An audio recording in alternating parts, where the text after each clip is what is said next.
Programme में एक दफ़ा फिर आपको खुशामदीद कहते हैं। नाज़रीन, लाइव कॉल्स कर सकते हैं आप हमें इस प्रोग्राम में। आज हम बात कर रहे हैं पाकिस्तान और अमेरिका के ताल्लुकात के हवाले से, और ख़ास तौर पर रिचर्ड हॉलब्रूक का जो इंटरव्यू सेठी साहब ने किया और जो कुछ देर पहले आपने मुलाहिजा किया उसके हवाले से। सेठी साहब, एक और बात कि इस बात का भी कोई जवाब नहीं है उनके पास कि उन्होंने स्क्रीनिंग लिस्ट बनाई है और उसके अंदर अमेरिका पाकिस्तान का नाम शामिल कर दिया है, 14 मुल्कों में पाकिस्तान भी शामिल है, और ये किस किस्म की रेशियल प्रोफाइलिंग है? कोई ना उनके पास सेटिस्फैक्ट्री जवाब है। आपने सवाल पूछा, उन्होंने अपनी वो सारी वो जो कथा थी, वो राम कथा थी, वो सुना दी, कोई जवाब तो उसका दिया नहीं उन्होंने। नहीं, जवाब है ही नहीं उनके पास। मैंने उनसे ये कहा कि पाकिस्तान की ज़मीन से तो एक बंदा भी यहाँ से उड़ के नहीं गया जिसने आपके लिए कोई प्रॉब्लम क्रिएट की हो। कुछ लोग जर्मनी से गए, कुछ अब यमन से जा रहे हैं, कोई नैरोबी से जा रहे हैं, तो आपने हमें क्यों डाला? तो आपने देखा जवाब ही नहीं था। And that guy was a Nigerian. Actually वहाँ सूरत हाल ये है कि देयर इज जैसे यहाँ अब एंटी अमेरिकनिज्म है ना, वहाँ भी बहुत एंटी पाकिस्तानिज्म डेवलप हो रही है। बिकॉज वहाँ एक थ्योरी है, एक व्यू है जो कि आधा मीडिया वहाँ का प्रोपगेट कर रहा है कि Pakistan is part of the problem, not part of the solution. मतलब है ये पाकिस्तान की वजह से, हमारे यहाँ सेफ हेवंस की वजह से हमने यहाँ जिहादी बनाए, हमने यहाँ लोग इस किस्म के पाले, फिर हमने अल तालिबान को यहाँ पनाह दी, फिर हमने अलकायदा को पनाह दी वजीरिस्तान में, हमने कुछ नहीं किया। इसीलिए वो कहते हैं ना डू मोर। तो वो कहते हैं कि एक्चुअली एक्सपोर्ट जोन जो है वो अफगानिस्तान तो नहीं रही, वो एक्सपोर्ट जोन पाकिस्तान के ट्राइबल एरियाज है। इसलिए उन्होंने अब पाकिस्तान को इस लिस्ट पे डाल दिया। सेठ साहब, बड़ी इंपॉर्टेंट सवाल यहाँ पर यह बनता है कि इस वक्त पाकिस्तान अमेरिका का जो ताल्लुक है पाकिस्तान की गवर्नमेंट के साथ, वो क्या है, फौज के साथ कैसा है और लोगों के साथ कैसा है? ये तीन डिफरेंट, इसको अगर हम बहुत ही मुश्किल सवाल कर दिया, इसको सिंप्लीफाई कर देते हैं। पाकिस्तान की हुकूमत के साथ तो तल्लुक होता ही है, जाहिर है हर कॉन्ट्रैक्ट जो भी होना है, एग्रीमेंट होनी है, हुकूमत के साथ होती है। आजकल कैसा है? आजकल सूरत हाल ये है कि उनका ख्याल था कि जरदारी साहब इनके काम आएंगे, जैसे मुशर्रफ आए थे, जैसे मुशर्रफ आए थे। ठीक, जरदारी साहब ने शुरू में उनके काम आ रहे थे, मगर फिर जब जरदारी साहब अनपॉपुलर होने शुरू हो गए तो, और ये इल्जाम लगना शुरू हो गए, और फौज भी थोड़ी सी गड़बड़ करने लगी, डिस्टेबलाइज करने लगी, तो उन्होंने सोचा अरे भाई इसकी बास्केट में हम अंडे डाल रहे हैं, वो बास्केट ऐसे ऐसे हो रही है और लोग अंडे तोड़ने फिर रहे हैं, तो बेहतर ये है कि हम फौज के साथ बराह रास्त हो जाए। तो उस हद तक इन्होंने अब हाथ खींच लिया, मगर साथ साथ ये भी कि फौज के साथ भी जो इनका तल्लुक है वो भी कोई इतना साफ सुथरा नहीं है, उसमें भी बड़ी टेंशन है। अच्छा, बिल्कुल टेंशन है। और अब ये वीज़ाज के ऊपर जो मैंने बड़ी साफ बात उनसे कह रहा था कि ये हुकूमत पाकिस्तान जो है ये डिले नहीं कर रही आपके वीज़े, ये ISI कर रही है, और ISI के जेन्युइन कंसर्न्स हैं कि आपके ये पेंटागन के लोग और CIA के लोग और ब्लैक वाटर के लोग ये वीजे लेके आ रहे हैं और पता नहीं कहां घूम रहे हैं, क्या ढूंढने की कोशिश कर रहे हैं, तो हमारी सिक्योरिटी कंसर्न है। तो आपने अगर बात करनी है तो कहने लगे मैंने प्राइम मिनिस्टर से बात की है, उनको आगाह किया कि ये प्रॉब्लम है, उन्होंने मुझे वादा किया। ये प्राइम मिनिस्टर ने वादा किया, उन्होंने फॉरेन ऑफिस को कहना है कि भाई क्या मसला है, फॉरेन ऑफिस कहेगा ISI को अरे भाई क्या मसला है, ISI करेगा देर है अंधेर नहीं है, इंतजार फरमाइए। तो ये वो खाता है। तो मैंने हॉलब्रूक साहब से कहा, मैंने कहा आप तो अब मिलने जा रहे हैं जनरल पाशा को, तो पूछिएगा ना क्या जवाब मिलता है। तो ये वही हुआ, इन्होंने वहां बात की होगी, हल्की वल्की बात की होगी, उन्होंने भी आगे से हल्की वल्की बात गवर्नमेंट के गेंद फेंक दिया होगा कि अरे हमें क्या पता, वो तो इंटीरियर मिनिस्ट्री, तो सबको पता है गेम क्या है। ये भी कुछ लोग वीजा दिलवा के अंडर कवर भिजवाना चाह रहे हैं अमेरिकन अपने मफाद के लिए, हम अपने मफाद में उनको रोकना चाह रहे हैं, टेंशन चल रही है। सब एक कॉलर है हमारे साथ, मोहम्मद जाहिद साहब है लाहौर से। जी जाहिद साहब। सर, मुझे नजम साहब से ये सवाल करना था कि हमारे और अमेरिका के ताल्लुकात जस्ट मनी पे बेस करते हैं। ओवर 5 मिलियन पीपल रहते हैं अमेरिका में, अगर वो कुछ करे हमारे लिए तो हमें तो शायद अमेरिका के लिए पैसे की एक पैनी की भी जरूरत ना रहे। बहुत शुक्रिया। तो आपका सवाल समझ आ गया, आपका सवाल समझ आ गया।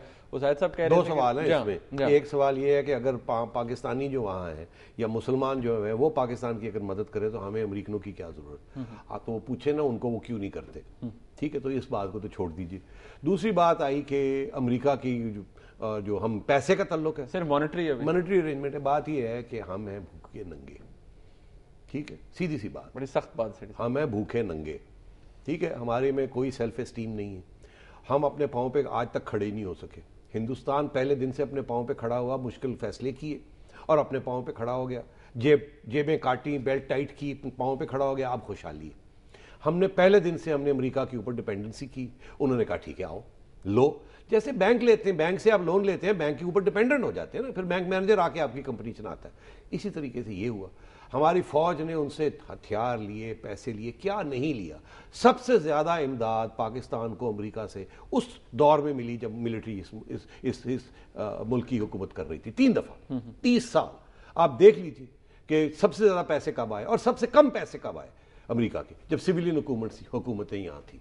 तो बात तो यहां आके खड़ी होती है। फौज को हिंदुस्तान का खतरा था, फौज ने अपने लिए पैसे लिए, हथियार लिए, और फिर जाहिर है फिर आप जब ये करेंगे तो फिर अमेरिका भी तो बात माननी पड़ेगी ना। इसीलिए हमने पहले रूस के खिलाफ महाज खोल लिया। हमारी क्या जंग थी रूस के साथ? कोई भी नहीं थी। हमने रूस के साथ खोल लिया, फिर हमने अफगानिस्तान में झगड़ा ले लिया, जो हमारे अब आप देख रहे हैं उसका ब्लो बैक इफेक्ट क्या हुआ, और अब हमने ये अफगानिस्तान का फिर खाता खोला हुआ है। तो ये सारी जो है ना, ये हमारी मिलिट्री स्ट्रैटेजी और मिलिट्री एस्टैब्लिशमेंट्स ने ये सारी पॉलिसी बनाई थी। अब पॉलिटिशियंस जो है उसको भुगत रहे हैं। सही साहब, एक और कॉलर है हमारे साथ, तारिक खान साहब हैं लाहौर से। जी तारिक साहब। अस्सलाम वालेकुम जी। जी वालेकुम सलाम। मेरा सवाल यह है कि जी गवर्नमेंट आवाम को क्यों नहीं क्लियर करती जो ताल्लुकात हैं पाकिस्तान और अमेरिका। गवर्नमेंट ने पूरी कौम को डार्क में रखा हुआ है, they are totally in the darkness.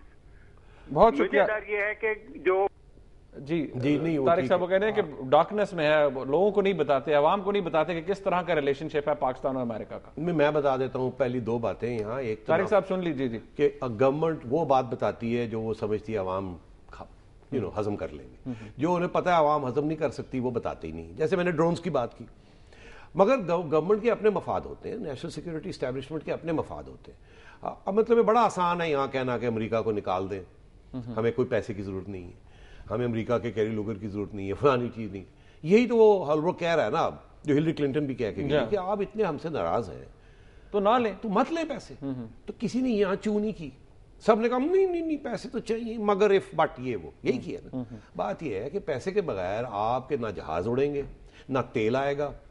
आप मेरी बात समझ रहे हैं न? यहां अगर डॉलर 85 रुपए का है, अगर अमेरिकन एड और IMF एड बंद हो जाती है तो आपकी मईशत 2% पे जा रही है, -2 पे हो जाएगी। आपकी भी नौकरी गई, मेरी भी नौकरी गई, हम यहां घास खाएंगे।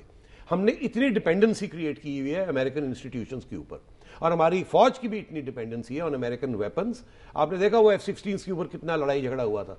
तो मैं आपसे ये कह रहा हूं, ये पूरा 50-60 साल का एक स्ट्रक्चर बना हुआ है यहाँ, और अमेरिकन भी उसको एक्सप्लॉइट करते हैं। और जब हमें मौका मिलता है, जैसे हमें 80s में मौका मिला अमेरिका को पैसे लेके अपने आप को बनाने का और साथ इधर करने का, वही मौका अब हमें मिल रहा है।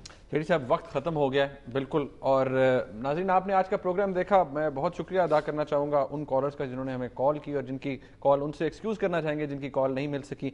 आपकी शमूलियत यकीनी तौर पर हमारे लिए बहुत इंपॉर्टेंट होती है, और इसी तरह शामिल हुआ कीजिए, सवाल कीजिए। एक इंपॉर्टेंट अनाउंसमेंट आपके लिए ज़रूरी है इस वक्त कि अगले हफ्ते से, यानी कि सोमवार से, मंडे के दिन से ये प्रोग्राम आप देख सकेंगे मंडे, ट्यूसडे और वेंसडे को रात 11 बजे। इसमें लाइव कॉल्स भी होंगी, सेठी साहब का तज्जिया भी होगा। तो ये प्रोग्राम आप इंशाल्लाह देख सकेंगे नेक्स्ट वीक मंडे, ट्यूसडे और वेंसडे को रात 11 बजे। आज के प्रोग्राम का फीडबैक हमें जरूर दीजिएगा। देखने का बहुत शुक्रिया। अल्लाह हाफिज़।